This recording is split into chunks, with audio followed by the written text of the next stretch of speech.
When your mind just wanders, you can also give it a prompt. So let's say you want to be creative for a specific reason, maybe creative problem solving, or maybe you're an artist. You can give yourself a prompt.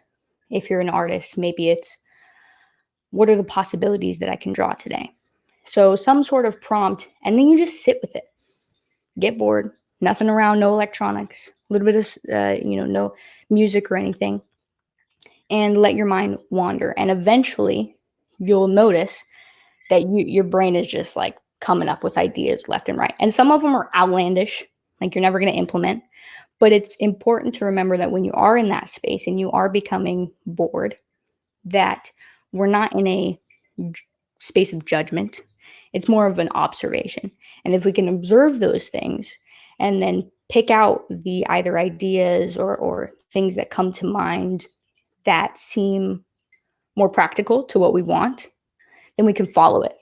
And then we open up another space. Maybe it's another prompt, or maybe you just sort of sit and wait and continue to be bored.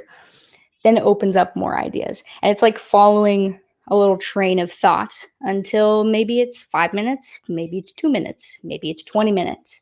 It's up to you, really. But that is my go-to piece of advice for anybody who's looking to strengthen their creativity or struggling with creativity. Because I think that for somebody like me who's, I would say, naturally creative, it's easy for me to pare down and become more organized. But for anybody who's the opposite, whereas maybe a little bit more left-brained and is very organized, logical thinking, linear thinking, and needs to open, it's a little bit more difficult. So that boredom allows for that expansion, which is that creativity. So do you sit there with like a notepad or something to jot down your creative ideas, or if you're a painter, do you actually have the canvas there, or what's the process? Because you don't want to lose those ideas; you want to capture them. So, Yeah, that's a great. I'm glad you mentioned that too. I think there's no wrong way to do it. Uh, I like to use a whiteboard. I have one right behind my computer over there, and sometimes I'll get bored and just sort of stare at it until I want to write something down. And if you said painting, same thing. I think that if you're trying to really come up with ideas, the process of boredom, yeah, maybe you want to have something to write down so that you don't forget.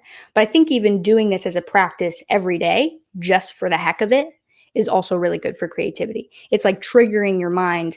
Oh, hey, when I want to come up with ideas, it's not a constant struggle. There's not as much resistance because I've been practicing this idea of allowing ideas to flow and come up to the surface.